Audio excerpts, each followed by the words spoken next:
Señora delegada del Gobierno, señoras y señores miembros del Gobierno de la ciudad y de la Asamblea de la ciudad, señor magistrado, señora magistrada, señoras y señores, buenas tardes a todos y muchas gracias. Muchas gracias por asistir a este acto, en la casa de todos los ceutíes, por tanto, en su casa. Muchas gracias en particular a la delegada del Gobierno por haber querido celebrar este acto una vez más de manera conjunta entre nuestras dos administraciones. Para los clásicos, la piedra angular es aquella piedra que sirve de referencia a todas las demás piedras. Es aquella piedra que sustenta la estructura del edificio, los cimientos. Para la Constitución española, para nuestro edificio constitucional, también existe una piedra angular. Y al objeto de que nadie dude de cuál es esa piedra angular, para que nadie se confunda y para que nadie tampoco confunda, esa piedra angular está identificada y definida, señalada en el artículo 2 de la misma, que dice que la Constitución española se fundamenta en la indisoluble unidad de la nación española. La nación española, que es una realidad que no se inventó en 1978. La nación española es una realidad que existía antes, mucho antes de que viera la luz la Constitución. Es una realidad definida, es una realidad física, geográfica, histórica, cultural, artística, anímica. Es una realidad con la que nos identificamos y que nos identifica como pueblo. Ese es el fundamento de la Constitución. Además, es una realidad que constituye la patria común e indivisible de todos los españoles. Por eso nos identificamos con la nación española. La patria que representa y simboliza muchísimas cosas. Entre otras, y en relación con el día que nos convoca, la patria es la manifestación soberana de la voluntad del pueblo español. Voluntad del pueblo español que en 1978, al refrendar la Constitución, quiso decidir y decidió que nuestro ordenamiento jurídico estuviera basado en los valores superiores de la libertad, de la igualdad, de la justicia y del pluralismo político. Un pueblo español que en el ejercicio de su voluntad soberana decidió que España sea una monarquía parlamentaria. La patria es también sentimiento, un sentimiento de pertenencia, un sentimiento que nos hace vibrar de emoción y de alegría, que a veces nos hace suspirar y llorar, y un sentimiento por el que hay quienes están dispuestos a dar la vida por amor a la patria. En Ceuta, que es un lugar característico de comunión entre la sociedad, el pueblo de Ceuta y nuestro ejército, necesitamos de pocos discursos, de pocas palabras, para entender con toda claridad lo que significa darlo todo por la patria. Por eso termino con esta primera reflexión que quiero compartir con ustedes, haciendo referencia a algo que me parece una obviedad. Si la piedra angular del edificio constitucional, de la que depende todo lo demás, es la indisoluble unidad de la nación española, está claro que no se puede defender la Constitución si no se defiende al mismo tiempo, sin ambigüedades, con toda rotundidad, sin matices, sin ningún tipo de complejos, la unidad de España. Defender la Constitución es defender la unidad de España. Y no se puede defender la Constitución si no se defiende la unidad de España. En el artículo 2, al que antes hacía referencia, también se contempla el derecho a la autonomía de las distintas comunidades que integran la nación española. Un artículo segundo, que como digo, está contemplado como piedra angular de la Constitución, también el derecho a la autonomía, un derecho a la autonomía que desarrolla el título 8º del texto constitucional, como todos ustedes saben, el dedicado a la organización territorial del Estado. Este derecho a la autonomía es un derecho que se concibe como un ejercicio en virtud del cual, mediante la descentralización y el autogobierno, las instituciones y las decisiones que las instituciones toman se acercan a los ciudadanos para, de esta manera, ser más eficaces en los servicios que éstas prestan a los ciudadanos. Pero, en cualquier caso, un derecho a la autonomía que no puede esgrimirse para pervertir el sistema, no puede esgrimirse para minar o para demoler los cimientos del edificio constitucional. Dicho de otra manera, no es legítimo, no es legal, no es tolerable que se utilicen las competencias, capacidades y facultades autonómicas para ir en contra de la unidad de España. No es legítimo, no es tolerable, no es legal que se utilicen las capacidades y facultades autonómicas para establecer privilegios económicos o sociales, para quebrantar la igualdad de todos los españoles en derechos, deberes y obligaciones, para vulnerar la solidaridad. No es legítimo, no es legal utilizar las capacidades autonómicas para manipular la educación y con ello tratar de sembrar el odio a España. No es legítimo, no es legal, no es tolerable.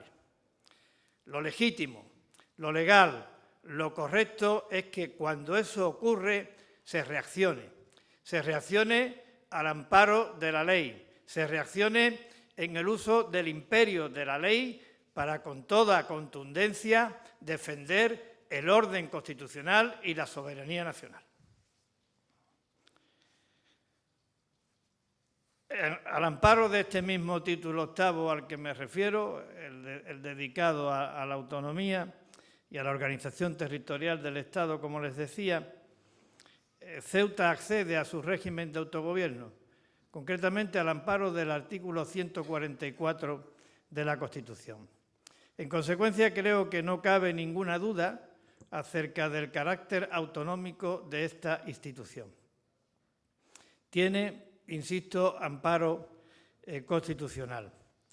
Como hemos dicho muchas veces, somos una ciudad con estatuto de autonomía que integra al ayuntamiento. Esto es lo que somos. Esto es lo que dice la Constitución que somos. Un estatuto de autonomía que sinceramente creo que debemos defender. Y creo que debemos defender porque forma parte del bloque constitucional. Y creo que debemos defender porque en su artículo 1 dice que Ceuta accede a su régimen de autogobierno como parte integrante de la nación española y dentro de su indisoluble unidad. Por tanto, entre nuestro Estatuto de Autonomía y la Constitución, un mismo nexo de unión, un mismo fundamento, nuevamente la indisoluble unidad de la nación española. Y también creo que debemos defenderlo para que la voz de Ceuta sea oída donde debe, en las más altas instancias de la nación. Debemos defenderlo y también creo que debemos procurar mejorarlo en beneficio de los ciudadanos, mejorarlo para que la calidad de los servicios fundamentales esenciales en nuestra ciudad sea equiparable a la del resto de España, mejorarlo para preservar la presencia vigorosa del Estado en Ceuta, mejorarlo para garantizar la igualdad de los ceutíes con el resto de los españoles, mejorarlo en definitiva para que la solidaridad sea un hecho real en la vida de los ceutíes, mejorarlo para que sea tratado debidamente, adecuadamente, sin que dependa de la voluntad política del gobierno de turno, los condicionantes de la extrapeninsularidad, la reducida superficie, la escasez de recursos naturales o el singular hecho fronterizo. Creo que tenemos el deber y la obligación de intentarlo entre todos, de manera responsable, siendo fieles y leales a la institución a la que representamos, siendo fieles y leales a nuestro compromiso de servicio con los ceutíes. Efectivamente, hoy hemos elegido el artículo 45 de la Constitución y creo que es una elección atinada y oportuna. Yo poco puedo añadir a lo que ya se ha dicho al respecto del artículo 45, simplemente subrayar algunas cosas que también se han dicho. Y sí quiero subrayar que no es una cuestión baladí esta del respeto al medio ambiente y la lucha contra el cambio climático. Creo que preservar el medio ambiente y luchar contra el cambio climático es una cuestión tan vital como que de ella depende la supervivencia del planeta. También creo que se exige de una actuación inmediata, coordinada y conjunta, porque entiendo que se trata de un problema global y que como tal tiene que ser afrontado. También creo que, como en otras muchas cosas de importancia definitiva y esencial, debe de ser apartado de la lucha partidista. También creo que tiene que ser una causa y una cosa de todos, sin exclusiones, procurando la inclusión de todos al servicio de este objetivo común. También creo que la Constitución fue pionera, como bien se ha dicho, y además lo estableció como un derecho y como un deber, el derecho a disfrutar de un medio natural saludable y también el deber de conservarlo y de preservarlo.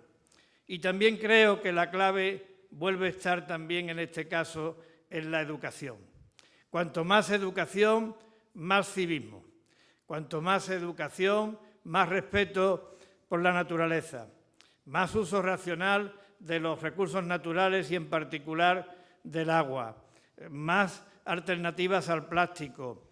Más interés por el transporte público. Más reciclaje. Menos prácticas contaminantes. Cuanto más educación, mejor para todo, mejor para todos y en particular mejor para el medio ambiente y para el medio natural. Lo dijo recientemente el secretario general de Naciones Unidas. Todavía no hemos llegado al punto de no retorno, pero también dijo, y también llevaba razón, que estábamos cerca de llegar al punto de no retorno. Por tanto, la actuación tiene que ser inmediata, porque, insisto, de ella depende la supervivencia del planeta.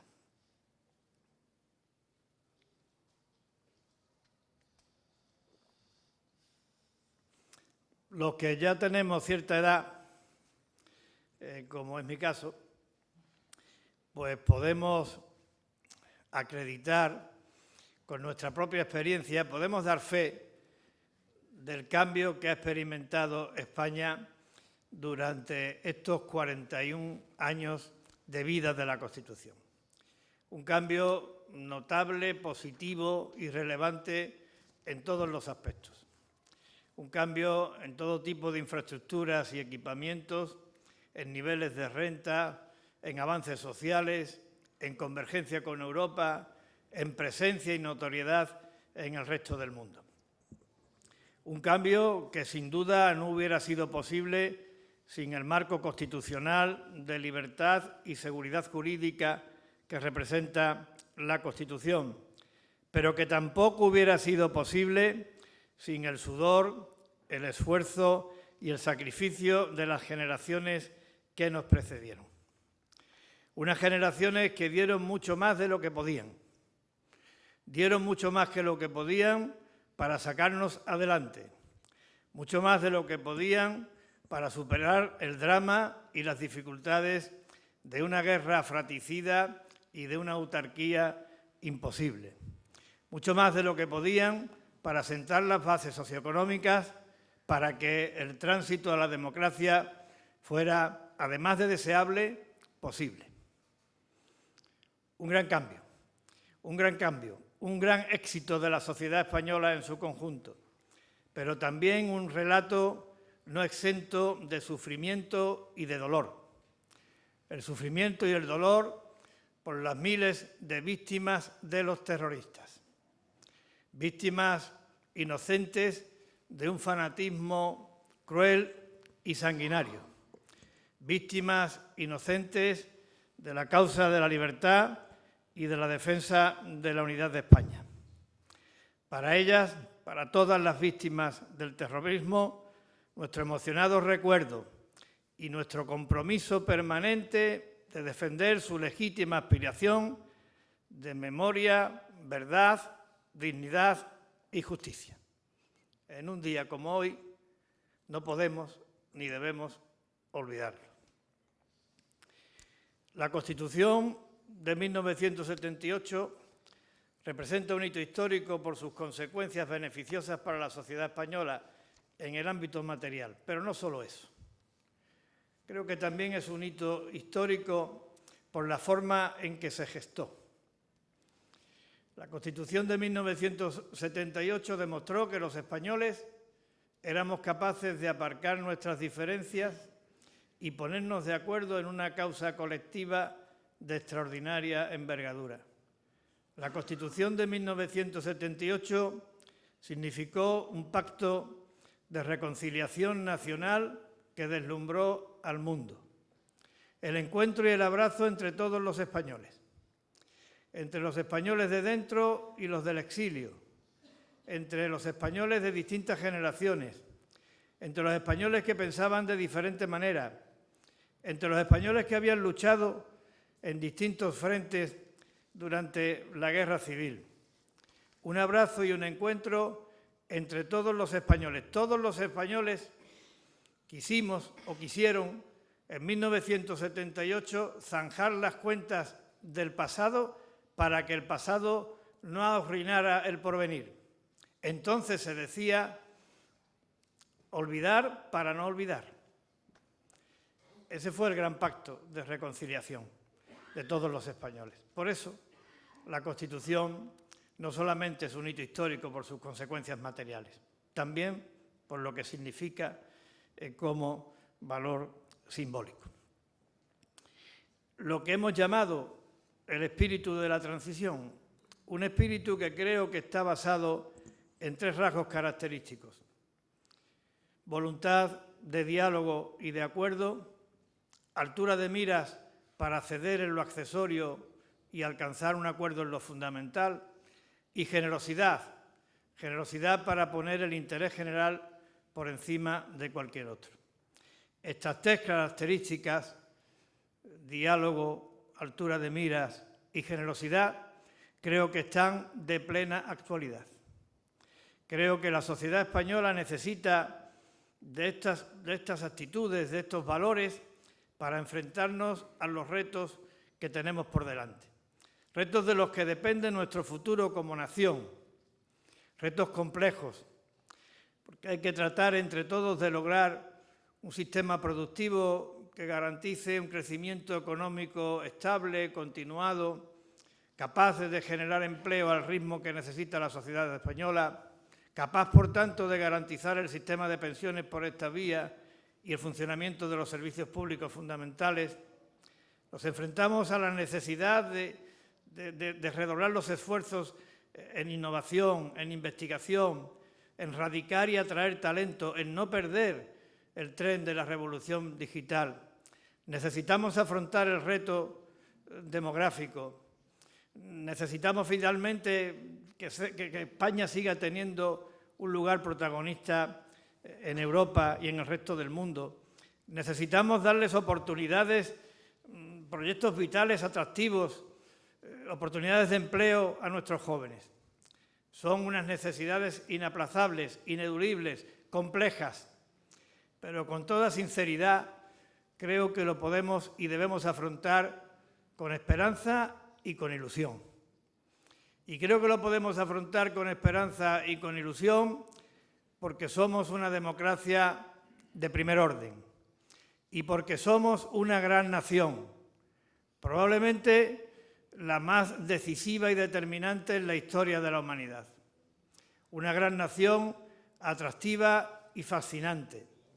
Atractiva por su geografía, por su clima, por su cultura, por su diversidad, pero sobre todo atractiva por su gente, atractiva por los españoles, atractiva por la manera de ser y de concebir la vida de los españoles, porque esa manera de ser de los españoles es la que hace que esta gran nación nuestra, además de ser hermosa y fascinante, sea fecunda, sea atractiva, sea creativa, sea amable.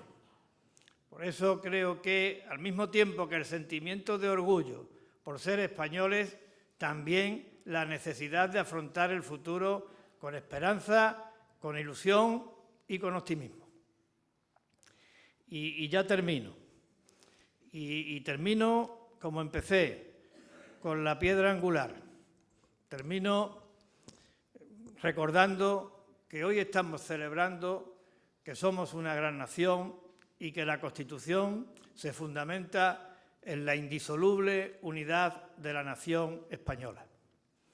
Una unidad de la nación española que, junto con la solidaridad para garantizar la igualdad de todos los españoles con independencia de cual sea su lugar de residencia, constituyen la principal fortaleza de nuestra ciudad. Constituyen nuestra principal fortaleza, la unidad de España y la solidaridad. Nuestra principal fortaleza, insisto, el aire que respiramos, el techo que nos cobija, el corazón que nos anima, la pasión que nos mueve. Nuestra principal fortaleza. Por eso, en esta tierra que es noble y leal, quiero terminar y termino apelando al juramento que empeñamos y, en consecuencia, renovando en nombre de todos los ceutíes nuestro compromiso de lealtad. Lealtad con la Constitución, lealtad con el Estatuto, lealtad con Ceuta, lealtad con el Rey, en definitiva, lealtad con España. ¡Viva España!